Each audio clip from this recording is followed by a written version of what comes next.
தலைப்பு பழசா இருக்குது பேசிடுவாங்க அப்படி இல்லை. இன்னும் ஒரு 1000 ஆண்டுகள் ஆனாலும் இந்த தலைப்பு பேசப்பட வேண்டிய தலைப்பு, எடுத்து இயம்பப்பட வேண்டிய தலைப்பு, அலசப்பட வேண்டிய தலைப்பு, ஆராயப்பட வேண்டிய தலைப்பு, கருத்துக்கள் பரிமாறப்பட வேண்டிய தலைப்பு, பல மேடைகள் அமைக்கப்பட வேண்டிய தலைப்பு, பல நிகழ்வுகள் பேசி எடுத்து இயம்பி பல பட்டிமன்றங்கள் நடத்தப்பட வேண்டிய தலைப்பு தான். அதுல மாற்று கருத்து இல்லை. நம்முடைய வாழ்வில் முன்னேற்றம் தருவது கல்வியா செல்வமா அப்படின்னு பேச வந்திருக்கிறாங்க. எல்லாருக்கும் தெரியும், ஒரு மனிதனுக்கு கல்வியும் முக்கியம், செல்வமும் முக்கியம். கல்வி இல்லாதவனுக்கு இவ்வுலகில் இடமில்லை என்பார்கள். ஒருத்தனுக்கு கல்வியே இல்லைங்க, அவனுக்கு இந்த உலகத்துல என்னங்க இடம் இருக்கு? கல்வி இல்லாதவன் இந்த உலகத்துல இருக்கிறதுக்கு எந்த விதமான ஆதாரமும் இல்லம்பாங்க. கல்வி அது ரொம்ப முக்கியம் ஒரு மனிதனுக்கு. அதனாலதான் தமிழ்நாட்டுல சங்கம் வச்சு கல்வி வளர்த்தாங்களே தவிர வங்கி வச்சு பணம் வளர்க்க. சங்கம் வச்சு கல்விதான் வளர்த்தாங்க, வங்கி வச்சு பணம் வளர்க்கல. அதனால பணத்தை விட கல்விதான் ரொம்ப முக்கியம் அப்படின்னு ஒரு சாராரும், யோ என்னையா கல்வி கல்வி கல்வி, நீ என்ன படிச்சிருந்தாலும் செல்வம் தான் வேணும், செல்வம் இல்லாம ஒண்ணும் செய்ய முடியாதுங்க, செல்வம் தான் எல்லாவற்றுக்கும் ரொம்ப அடிப்படையானது, பணம் பத்தும் செய்யும், அது இல்லைன்னா நம்ம சொந்த பந்த கூட நம்மளை வச்சு செய்யும் அப்படின்றது அடுத்தவங்களுடைய கருத்து.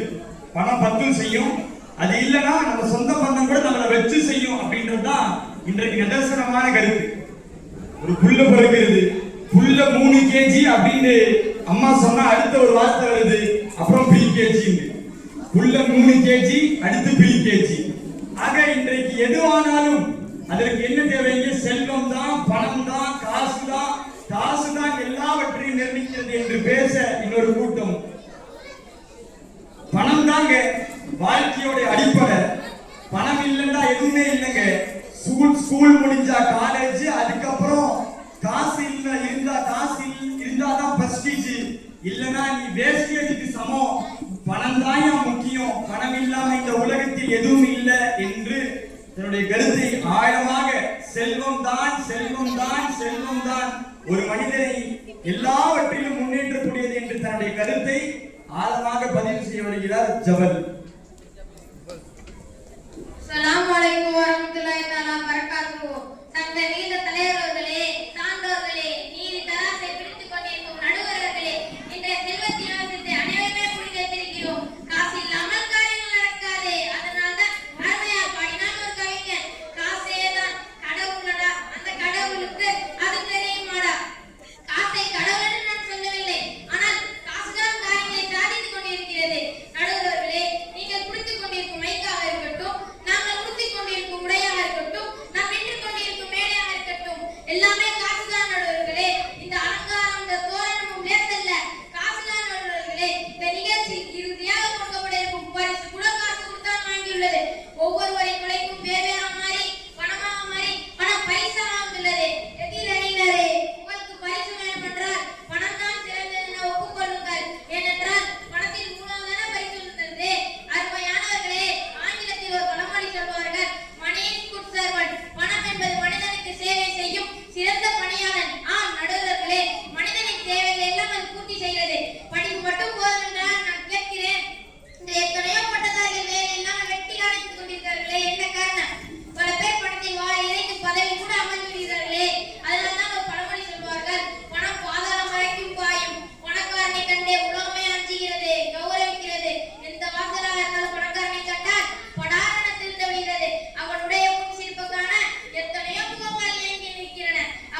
கொஞ்சம் வேணும் சில்லறைன்ற.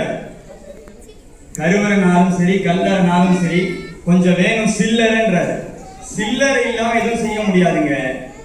செல்வம் இல்லைண்டா அது ஒண்ணுத்துக்கும் எந்த விதமான பலனும் இல்லைங்க.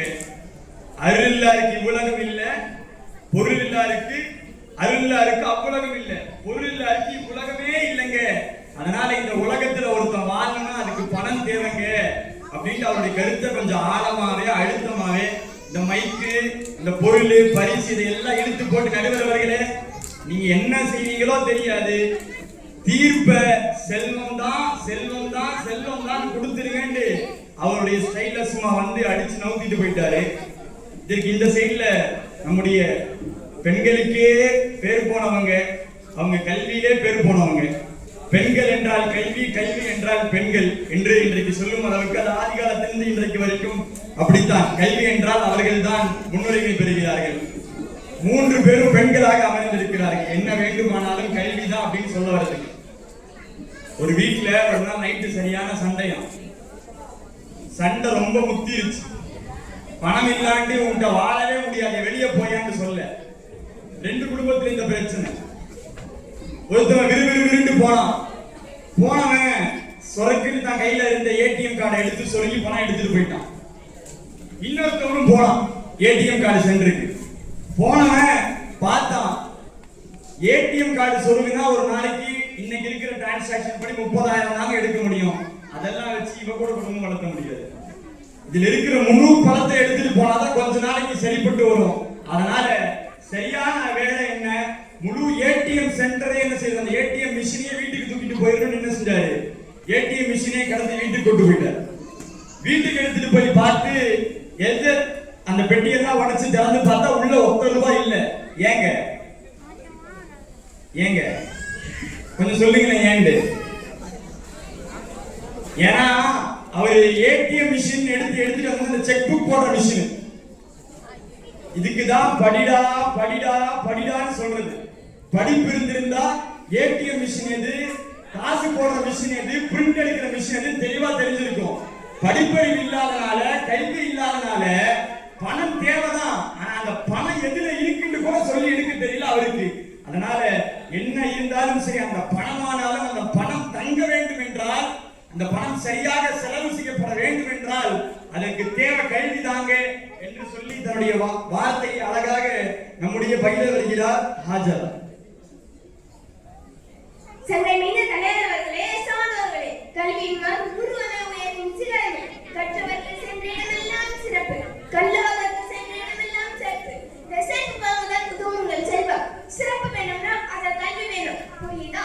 நடுவர் அவர்களே, செல்வம் செல்வம் என்று குதிக்கிறார்களே, செல்வம்னா என்ன தெரியுமா? உன்னுடைய அர்த்தமாக தெரியுமா? நான் சொல்கிறேன் கேளுங்கள். செல்வம் என்பது செல்வம் அல்ல, செல்வம் என்று பொருள். செல்வம் செல்வம் சென்று கொண்டிருக்கும் யாரிடத்திலும் இல்லையா தங்காது என்று பொருள். அதுதான் ஐயா உலக வழக்கம். இன்றைய நீடம் இருக்கும் செல்வம் நாளை யாரும் இருக்கும் என்று நான் சொல்ல முடியாது. அது மற்றவரின் கைகளில் வெகு பெரிதாக மாறிவிடும். அதுபோலதான் செல்வத்தில் ஒரு பங்கு தங்கம். தங்கம் என்று சொன்னால் அது வேறு அர்த்தங்கள் இருக்கிறது. நடுவர் அவர்களே, தங்கம் என்று சொன்னால் தங்கம் தங்கம் என்று பொருள். யாரும் நாங்கள் தங்க மாட்டோம். காலங்களுக்கு ஏற்ப நேரங்களுக்கு ஏற்ப மாறிக்கொண்டே போய்கொண்டே இருக்கும். அதனால சொல்லாமல் சொல்லும். உதாரணமாக நமக்கு ஒரு காசு தேவைப்படுது. உடனே நகை விட்டு அந்த காசை வாங்கிக்கிறோம். அந்த நேரங்களில் தங்கம் நம்மிடம் இருந்த அடுத்த பகுதியிலிருந்து சென்று விடுகிறது. எனவே யாரிடத்திலும் தங்காது. நான் கேட்கிறேன் நடுவர்களே, இப்ப நீங்க இல்லாமல் மாறிக்கொண்டே இருக்கக்கூடிய செல்வம் எப்படி சிறந்ததாக இருக்க முடியும்? ஒரு போதும் இருக்க முடியாது. செல்வத்தின் எது முடிவு தெரியுமா? நபி ஸல்லல்லாஹு அலைஹி வஸல்லம் எலும்புகளும் கிழிந்த ஆடைகளும் மலர்ஜலங்களும் குளிர்ந்த குப்பைகளை சுட்டி காட்டி கேட்டார்கள். இது என்ன தெரியுமா என்று கேட்ட பொழுது அவை எலும்புகள் என்று நாங்கள் சொன்னோம். அப்போது நபி ஸல்லல்லாஹு அலைஹி வஸல்லம் சொன்னார்கள், ஒரு காலத்தில் எலும்பி மீது தோலும் சதையும் இருந்தது. அதை ஒட்டுவதற்கும் உரசுவதற்கும் எத்தனை நன்கு ஆழமாக வந்தார்கள். ஆனால் இன்றது வக்கி போய் உள்ளது. கேட்ட நாள் இளமை இது என்ன தெரியுமா என்று கேட்ட பொழுது அதை கிழிந்தாடி என்று சொன்னோம். ஸல்லல்லாஹு அலைஹி வஸல்லம் சொன்னார்கள், ஒரு காலத்தில் இந்த புதிதாக அரசுகளின் மீது ஆடம்பரமாகவும் அலங்காரமாக உள்ளது. ஆனால் இன்று அதை கிழிந்து கேட்க நாள் இல்லாமல் கிடைக்கிறது. இது என்ன என்று கேட்டார்கள். நாங்கள் மலர்ஜலம் என்று சொன்னோம். இப்ப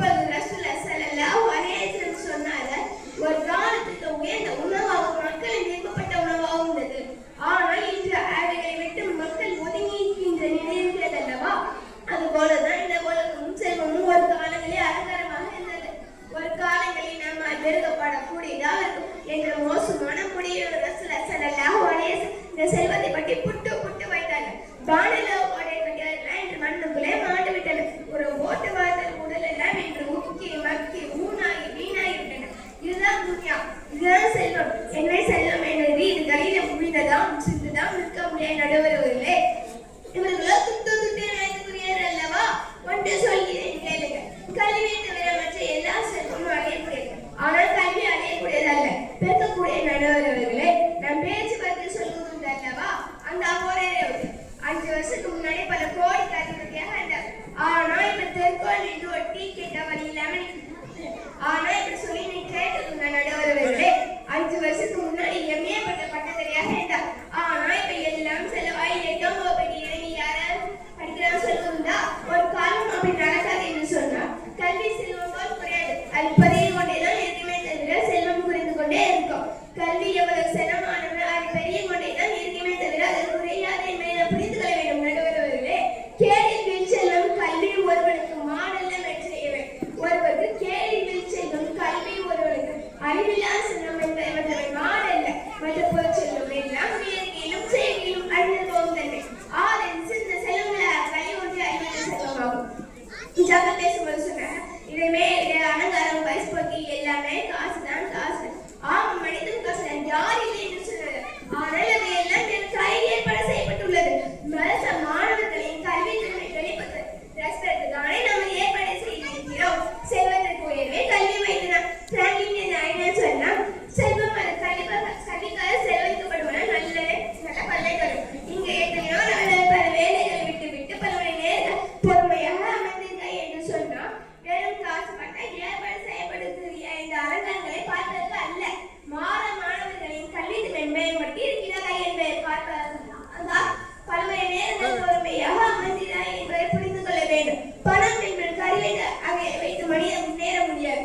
குரான் கூறுகின்ற வரலாறுகளை பார்க்கின்ற பொழுது இங்கு எத்தனையோ நபர்கள் செல்வங்களினால் அதுதான் குரான் நமக்கு படிப்பினையாக சொல்கிறது. காரணமாக இருக்கட்டும், அபுஜாஹலாக இருக்கட்டும், செல்வம் போது முதல் விலை என்பதை குரான் தெளிவாக சொல்கிறது. எனவே செல்வம் நமக்கு பாதமாக விளையுமே தவிர நன்மைகளே அல்ல. எனவே எல்லா நேரங்களிலும் நன்மைகளை விளைவிக்கின்ற இந்த கல்விதான் மனித குலத்தின் முன்னேற்றமாக இருக்க முடியும் என்று கண்டிப்பாக இருக்கிற உரையை நிறைவு செய்கிறார். அஸ்ஸலாமு அலைக்கும் வரஹ்மத்துல்லாஹி வபரகாத்துஹு. நீ என்னதான் சொல்லுங்க, செல்வத்துள் செல்வம் செவிச்செல்வம் அச்செல்வம் செல்வத்துள் எல்லாம் தலை அப்படின்ட்டு என்ன செல்வமா இருந்தா அந்த செல்வத்தை எல்லாம் சிறந்த செல்வம் கல்வி செல்வம் தாங்க. நபிசல்லாஹு சொன்னாங்கல்ல, உத்துலுபுல் இல்ம வலவ் குன்தும் பிஸ்ஸீன், சீன தேசம் சென்றாலும் சீர்கல்வி கற்றுக்கொள்ளுங்க. அதனால கல்வி செல்வம் தாங்க சிறந்தது தன்னுடைய கருத்தை ஆழமாக பதிவு செஞ்சாங்க. அதற்கு கவுண்டர் கொடுக்கிறதுக்கு என்னதான் செல்வம் கல்வி செல்வமாக இருந்தாலும் அது பலனளிக்காது. இன்னைக்கு வாழ்க்கையா இருந்தாலும் சரி, வாட்ஸ்அப்பா இருந்தாலும் சரி, எல்லாரும் பார்க்கிறது ஸ்டேட்டஸ். அந்த ஸ்டேட்டஸுக்கு தேவை செல்வம். அதனால அந்த செல்வம் இல்லாதவன் மன்னிக்கப்பட்டது இல்லைங்க அப்படின்னு தன்னுடைய கருத்தை ஆழமாக பதிவு செய்ய வருகிறார் அனஸ். சங்கை மிகுந்த தலைவர்களே, ஜமாத்தார்களே, அஸ்ஸலாமு அலைக்கும் வரஹ்மத்துல்லாஹி தஆலா வபரகாத்துஹு. எனக்கு முன் பேசின சகோதரி ஹாஜரா சொன்னார், புத்தியும் கல்வியும் உள்ளவர்கள் தான் பிழைக்க முடியுமா, வெற்றி பெற முடியுமா என்று யார் சொன்னது? புத்தி உள்ள மனிதரெல்லாம் வெற்றி காண்பதில்லை, வெற்றி பெற்ற மனிதரெல்லாம் புத்திசாலி இல்லை. செல்வம் இருந்தால் உன்னை உனக்கு தெரியாது, செல்வம் இல்லாவிட்டால் உன்னை யாருக்குமே தெரியாது.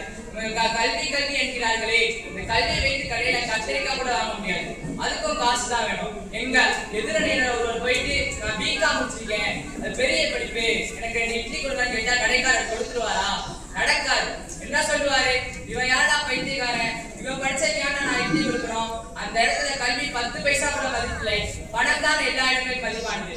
அதே கடைக்கு இந்த பெரிய ஹை கிளாஸ் கார்ல இறங்கி உள்ள வந்தாருன்னா, சார் என்ன சாப்பிடுறீங்க, சார் என்ன சாப்பிடுறீங்க என்ற மரியாதையோட கேட்கின்ற பழக்கங்களை நாம் பார்க்கத்தானே செய்கிறோம்.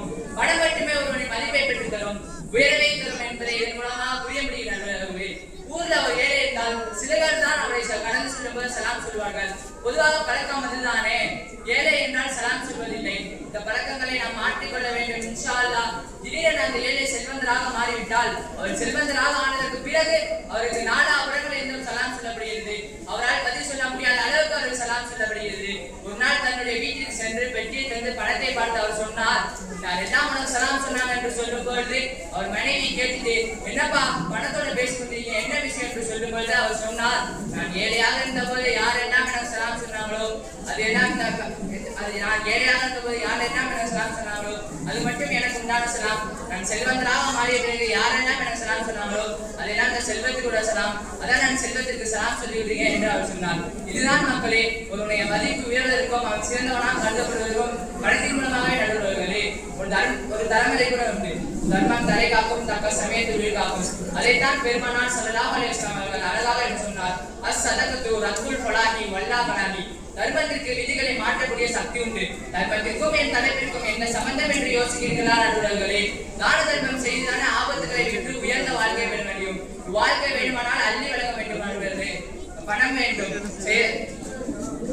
செல்வத்தால் மிக்க உத்தமர்களின் எத்தனை பேரை காட்ட வேண்டும்? சையதினா உஸ்மான் அலி, சையதினா அப்துல் ரஹ்மான் இப்னு அவுஃப் ரலியல்லாஹு அன்ஹு, இன்னும் பலர் இருக்கிறார்கள். நம்முடைய உதடுகள் அடிக்கடி உச்சரிக்கும் பெயர் உயர்ந்த இடத்தில் உயர்ந்த சோனத்தில் இவர்கள் ஒன்று என்று உத்தம நபி ஸல்லல்லாஹு அலைஹி வஸல்லம் அவர்களால் உத்தரவாதம் கொடுக்கப்பட்டது. ஒரு சஹாபிக்கு எப்படி இத்தகைய சிறப்பு கிடைத்தது? அல்லாஹ்வின் பாதையிலே செல்வங்களை அள்ளி கொடுத்தால்தான் இத்தகைய சிறப்பு இருக்கும். தபுக் போரிலே ஹஜ்ரத் உஸ்மான் ரலியல்லாஹு அன்ஹு தஆலா கொடுத்தவாறு பெரிய சஹாபிகள் கொடுக்கவில்லை. கிட்டத்தட்ட 10,000 திருகங்களையும் 1000 ஒட்டகங்களையும் இஸ்லாத்திற்காக அர்ப்பணித்த உத்தமர் ஹஜ்ரத் உஸ்மான் ரலியல்லாஹு அன்ஹு தஆலா. இப்பொழுதுதான் ரசூலுல்லாஹி ஸல்லல்லாஹு அலைஹி வஸல்லம் அல்லாஹ்விடம் துஆ செய்கிறார், யா அல்லாஹ் நான் உஸ்மானை கொண்டு துஜாயிட்டேன், நீனும் துஜாயி கொள்வாக என்று மனமுருகி துஆ செய்கிறார். அது மட்டுமா, பஞ்சத்தால் தண்ணீர் இல்லாமல் அனைத்து சஹாபாக்களும் கஷ்டப்பட்டு கொண்டிருந்த நேரத்தில் கிட்டத்தட்ட 20,000 திருகங்களை செலவு செய்து ஒரு கிணற்றை வாங்கி அதை முஸ்லிம்களுக்காகவே வக்ஃப் செய்த உத்தமர் ஹஜ்ரத் உஸ்மான் ரலியல்லாஹு அன்ஹு தஆலா. இவ்வளவு சிறப்புகளும் இவ்வளவு உயர்வுகளும் கிடைத்ததன் காரணம் அவ்விடத்தில் இருந்த கல்வியின் மூலமாக மட்டுமே, அவ்விடத்தில் இருந்த செல்வங்கள் மூலமாக அல்ல என்பதை புரிய நண்பர்களே. இவ்வளவு ஏன் ராமநாதபுரத்தில் கூட ராமநாதபுரத்தில் பெருமை சேர்த்தவல்ல, அவரை தெரியாதவர் உலகத்தில் யாரும் இல்லை என்பதைதான் நான் சொல்ல வேண்டும். அவர்தான் செத்தும் கொடை கொடுத்தார், வள்ளல் சிலக்காதி. அவரும் உயர்ந்தார், அவரை சார்ந்து அந்த ராமநாதபுரம் உயர்ந்தது. எனவே மனிதர்களின் சிறந்த ஒரு காரணம் செல்வம் என்று கூறி என்னுடைய உரையை முடித்துகிறேன். அஸ்ஸலாமு அலைக்கும் வரஹ்மத்துல்லாஹி வபரகாத்துஹு. என்னதான் கல்வி இருந்தாலும் செல்வம் தாங்க. இங்கிலீஷ்ல ஒரு பழமொழி சொல்லுவாங்க, necessity is the mother of invention என்று சொல்லுவாங்க. தேவைகள் தான் ஒருத்தனுடைய அந்த பணம், அந்த தேவை தான் ஒரு புதிய புதிய கண்டுபிடிப்பு உருவாக்குறதுக்கான தாயின்னு சொல்லுவாங்க. Necessity is the mother of invention சொல்லுவாங்க. அதனால என்ன இருந்தாலும் சொல்லுங்க, கல்வி இருக்கட்டும், அது இருக்கட்டும், இது இருக்கட்டும், செல்வம் தாங்க அப்படின்னு தன்னுடைய கருத்தை ஆழமா சொல்லியிருக்கிறாரு. கல்வியை கொண்டு என்ன வாங்க முடியும்? BCom, BBA, MBA, MSc, BEd, அது இது எது இதெல்லாம் இருக்கட்டும். ஆனா உங்க சொந்தக்காரங்களுடைய பத்திரிகைகள்ல உங்களுக்கு பேர் வரணும்டா அதுக்கு எம்ஏ, பிஎட், எம்எஸ்சி, பிஎட் எல்லாம் தேவையில்லை. கொஞ்சம் கல்லா நிறைய காசு இருந்தா போதும், பத்திரிகையில உங்க பேர் முதல்ல போட்டுருவாங்க. பிஎட், எம்எட் கொண்டெல்லாம் இன்னைக்கு மதிப்பு இல்லைங்க. அது எல்லாம் கல்லால காசு இருக்கா, பாக்கெட்ல பணம் இருக்கா, பரிசு நிரம்பி இருக்கா, இதை பார்த்துத்தான் என்று தன்னுடைய கருத்தை ஆழமாக பதிவு செய்திருக்கிறார் அனஸ் அவர்கள். இதை முறியடிப்பதற்கு என்னங்க, எடுத்தா குறைவது செல்வங்க, கொடுத்தா நிறைவது கல்விங்க. செல்வம் எடுக்க எடுக்க குறைஞ்சுக்கிட்டே இருக்குங்க, கல்வி கொடுக்க கொடுக்க நிறைஞ்சுக்கிட்டே இருக்குங்க. 1000 செல்வம் இருந்தாலும் கல்விதான் பெரிது என்று தன்னுடைய கருத்தை ஆழமாக இங்கே பதிவு செய்து வருகிறார்கள் ருமைசா.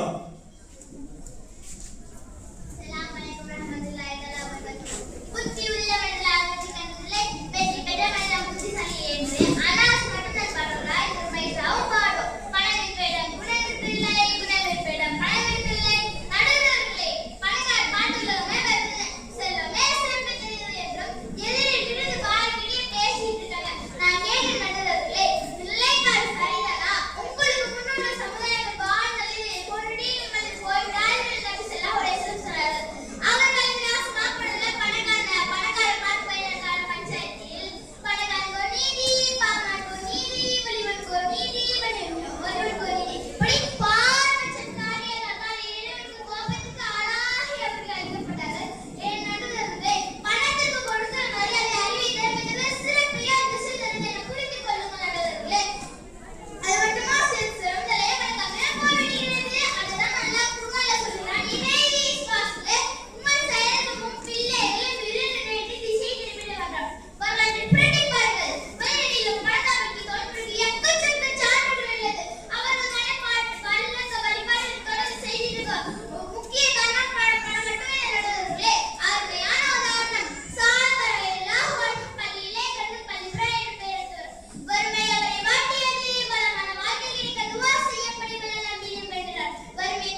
கல்விதாங்க எல்லாமே.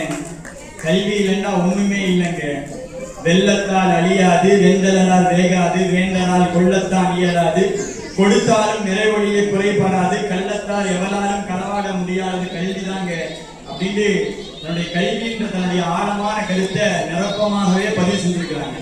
ஆங்கிலத்தில் ஒரு பழமொழி சொல்லுவாங்க, education without money is worthier than money without education. Education without money is worthier than money without education என்று சொல்லுவார்கள். அதனால என்ன இருந்தாலும் கல்விதான் சிறந்தது அப்படின்னு இதனுடைய கருத்தை ஆழமாக பதிவு செஞ்சு போயிருக்காங்க. எதிரணியில் இருக்கிறவர் முர்ஷி தயாரா இருக்கிறார். என்னதான் கல்வி இருந்தாலும் கல்வி பெரியவன் கம்பன்க 1000 பாட்டு கம்பன் எழுதியிருக்கிறாங்க. அந்த கம்பன் கல்வியில பெரியவனாக இருந்தாலும் அந்த கம்பன் 1000 பாட்டு எழுதுறதுக்கு பிறகு பொருளாதாரத்துல சிறந்தவனாக இருந்த சடையப்ப வல்லல்கிட்ட போய், ஐயா கொஞ்சம் காசு கொடுங்க, அடுத்த 1000 பாட்டு எழுதுனா நான் கொஞ்சம் உயிர் வாழணும், காசு இருந்தா தான் வாழ முடியும் அப்படின்னு சடையப்ப வல்லல்கிட்ட ஒவ்வொரு 1000 பாட்டுக்கும் போய் இருக்கக்கூடியவராக இருந்தார். எவ்வளவுதான் கல்வியில் பெரியவன் கம்பனாக இருந்தாலும் ஒரு சடையப்ப வல்லல் இல்லை என்றால் கம்பன் கம்பனாக இருக்க முடியாது. ஆகையினால் கல்வி இருந்தாலும் செல்வம் தேவை என்று நிறைவான தன்னுடைய கருத்தை பதிவு செய்ய வருகிறார் முர்ஷி. அஸ்ஸலாமு அலைக்கும் வரஹ்மத்துல்லாஹி தஆலா வபரகாத்துஹு. நடுவர் அவர்களே, ஒரு அழகான பாட்டோட ஆரம்பிக்கணுமா? பணம் கொடுத்தாரே பக்கீர் முகமது உண்மையா இல்லையா? நாங்கள் தேசத்து துரோகிகளா பண்ற வேலையா தாங்கிகளா? பதில் சொல்லி பட்டிமன்றமே. பணத்தால் விடுதலை கிடைத்ததா இல்லையா? நாட்டின் விடுதலைக்கு நாங்கள் கொடுத்தது பணமும் இருந்தது உண்மையா இல்லையா? அருமையானவர்களே, அன்று சுதேசி கப்பல் வாங்குவதற்கு வஉசி அவர்கள் பணம் இல்லாமல் தவித்துக் கொண்டிருந்த போது ஆலிம் பக்கீர் முகமது அள்ளி கொடுத்த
அருமையான கருத்துக்களை பதிவு செஞ்சார்.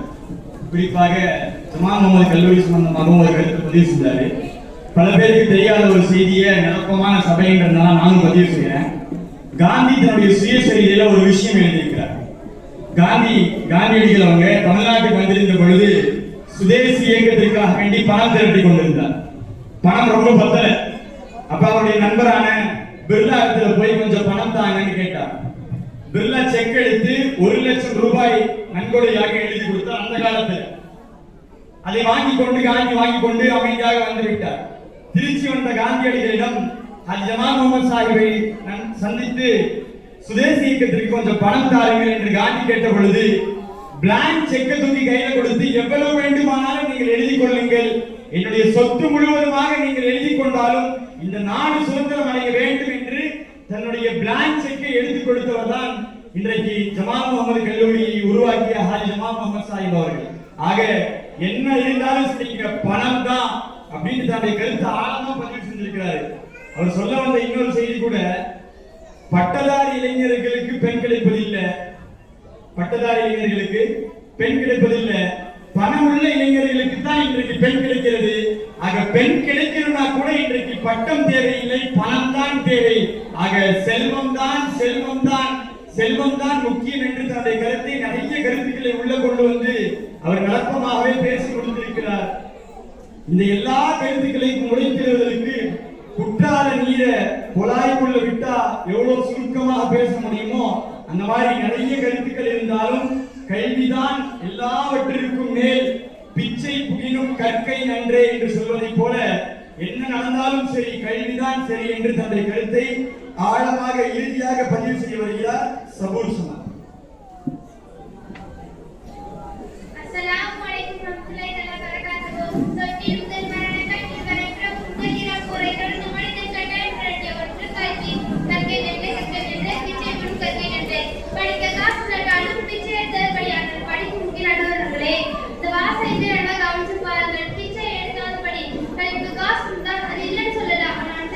மட்டும் போயிட முடியுமா? சொல்லி வைத்து மட்டும் போயிட முடியுமே. படிக்க சொல்லி இருக்க மாட்டேன்.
ஸல்லல்லாஹு அலைஹி வஸல்லம் துஆ செய்தார்கள் அல்லவா?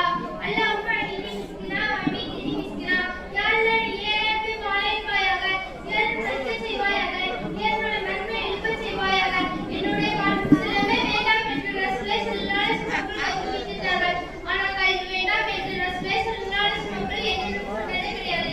ஒவ்வொரு முஸ்லிம் ஆண் பெண் மீதும் கல்வி கற்பது கட்டாயம் என்பதுதான் ரசூலே ஸல்லல்லாஹு அலைஹி வஸல்லம் சொல்லி தருகிறார்கள்.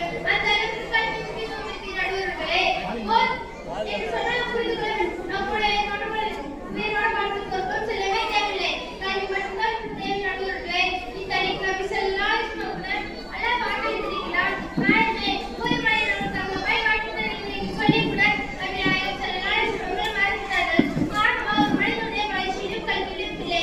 அவருடைய வளர்ச்சியிலும் செல்வத்திலும் இல்லை. பண்பிலும் கல்வியிலும் வைத்து ரசூலே ஸல்லல்லாஹு அலைஹி வஸல்லம் உணர்த்தி காட்டியிருக்கிறார்கள். ரொம்ப வேண்டாம். ரூஹு அலைஹிஸ்ஸலாம் கடனை விலக்கா இருக்கிறார். சிறுநீரகத்தில் குதிரையை எடுத்து கட்டி நமதியது. கல்விதான் பிறகு காட்டும் என்று சொல்லியிருக்கிறீர்களே. படிக்காதவர்கள் எத்தனை பேர் உங்கள் காட்ட வேண்டும் என்று எதிரில் கேட்டார்கள். பெரும் தமிழ்நாட்டு தலைவர் எல்லாம் படிக்காதாரே, ஏன் என் கண்மணி நாயகம் ஸல்லல்லாஹு அலைஹி வஸல்லம் அவர்கள் உம்மி நபி படிக்காதாரா என்று பட்ட பெயர் உண்டு. அல்லாஹ் அவர்களை பிரதானம் செய்தார்கள்.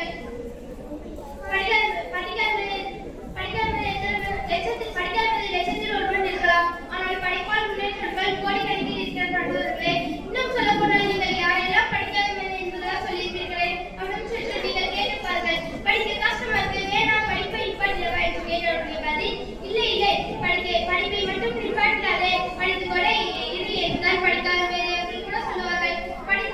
படிக்காதவர்கள் நாம் இவ்வளவு பின்தாங்கி இருக்கிறோம் என்று படித்து முன்னேறும் வழியான பாருங்கள் என்றுதான் முன்னேற்றங்கள் கூட சொல்லுவார்கள். படி கட்டாயமே படி என்றுதான் மக்கள் கூறுவார்கள். காடு இருந்தால் எடுத்து பாரு, காசு இருந்தால் பிடிக்கும், சொத்து இருந்தால் எடுத்துக்கொள்ளார்கள். நாம் இலவுக்கும் கல்வி மட்டும் எந்த கல்வானாலும் கொடுக்க முடியாத நடுவர்களே. அது மட்டும்தான் நாம் திருந்தால் நிரந்தர செல்வம். எனவே நம்முடைய வாழ்க்கை கல்வி அவசியம் என்று கூறி என் உரையை முடித்துக் கொள்கிறேன். அஸ்ஸலாமு அலைக்கும் வரஹ்மத்துல்லாஹி வபரகாத்துஹு. என்னன்னா ஆனாலும் கல்விதான் சிறந்தது அப்படின்ட்டு தன்னுடைய பேச்சு நிறைவு செய்திருக்கிறார். இப்போ பாரதூரமான விஷயம் எனக்குதான். ஒரு மனிதனுடைய வாழ்க்கைக்கு கல்வியும் தேவை, செல்வமும் தேவை. கல்வி இல்லைன்றா இந்த உலகத்தில் அவர் எந்த விதத்திலையும் என்ன செய்யப்பட மாட்டார், மதிக்கப்பட மாட்டார். கல்வி இல்லாருக்கு 1000 கோடி இருந்தாலும் அந்த கோடிகளை பாதுகாக்க வேண்டுமானால் அதற்கு கொஞ்சம் கல்வி தேவை. இல்லை என்றால் அது 1000 கோடிகளாக இருந்தாலும் அது ஊதாரித்தனமாய் செலவாகி விடுமே தவிர, அல்லது தன்னை தானே ஏமாற்றிக் கொண்டு அல்லது தயம் பணி செய்பவர்கள் அவரை ஏமாற்றி அந்த செல்வம் திருடப்பட்டுவிடும். 1000 கல்வி இருந்தாலும் அந்த கல்வி அது சரியான இடத்தில் செலவு செய்யப்பட வேண்டுமானால் அல்லது கல்விமான்கள் உருவாக வேண்டுமானால் அதற்கு தேவை செல்வம். இன்றைக்கு பள்ளிக்கூடங்களை எடுத்துக்கொள்ளுங்க, கல்வியை கொடுக்கிறாங்க, ஆனா அந்த கல்வியை பெறதுக்கு ஃபீஸ்ன்ற ஒரு செல்வம் வேணும். ஃபீஸ் கட்டினாதான் கல்வி அப்படின்ற நிலைமை இன்னைக்கு வந்திருக்கு. ஆக கல்வியும் வேணும், செல்வமும் வேணும். குர்ஆன் அல்லாஹ் சொல்லுவான். அல்லாஹ் முதல்ல குர்ஆனுடைய வேதவசனத்தை ஆரம்பிக்கும் போதே இக்ரா பிஸ்மி ரப்பிக்கல் லதீன் ஆரம்பிக்கிறான்.